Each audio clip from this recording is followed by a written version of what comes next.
আমরা পুরুষরা খুব অদ্ভুত। পুরুষরা কখনো সফল হতে চায় বাবা মায়ের জন্য, কখনো সফল হতে চায় প্রিয় মানুষটাকে পাওয়ার জন্য, একটা সময় খেটে মরে স্ত্রী আর সন্তানের জন্য, পরিবার প্রিয়জনের হাসিতে হাসে, তাদের দুঃখে আবার কাঁদে।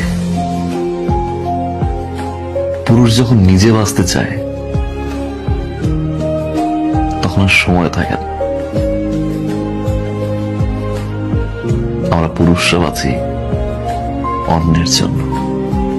কিছু কিছু পরিবর্তন মানুষ নিজেই করে, আর কিছু কিছু পরিবর্তন মানুষের জীবনে আসে যেটা সে কখনোই চায় না, কখনোই আশা করে নাই। এরকম অনেক জিনিস ঘটে, সেটা আমার জীবনে বহুবার ঘটেছে। আমি যেটা করতে চেয়েছি সেটা করতে পারিনি। আমি যাকে আঁকড়ে ধরতে চেয়েছি সে আমাকে ফেলে চলে গেছে, বা যাকে আমি স্নেহ দিতে গেছি সে আমাকে ঘৃণা করেছে।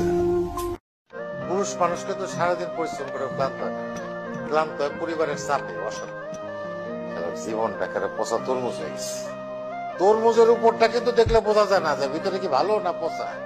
সবাই খালি আমার গাড়িটাই দেখে, কিন্তু আমার কষ্টটা কেউ দেখে না, বুঝতেও চায় না। কাউকে ভালোবাসতে পারছি না আমি, কারণ আমি আপনাকে খুঁজে পাই না। আমি সেই মানুষটাকে খুঁজে পাই না যে মানুষটাকে আমি ভালোবাসি। আমি সেই মানুষটাকে খুঁজে পাই না যে মানুষটা 24টা ঘন্টা আমার খেয়াল রাখতো। আমরা পুরুষরা খুব অদ্ভুত। পুরুষরা কখনো সফল হতে চায় বাবা মায়ের জন্য, কখনো সফল হতে চায় প্রিয় মানুষটাকে পাওয়ার জন্য, একটা সময় খেটে মরে স্ত্রী আর সন্তানের জন্য, পরিবার প্রিয়জনের হাসিতে হাসে, তাদের দুঃখে আবার কাঁদে।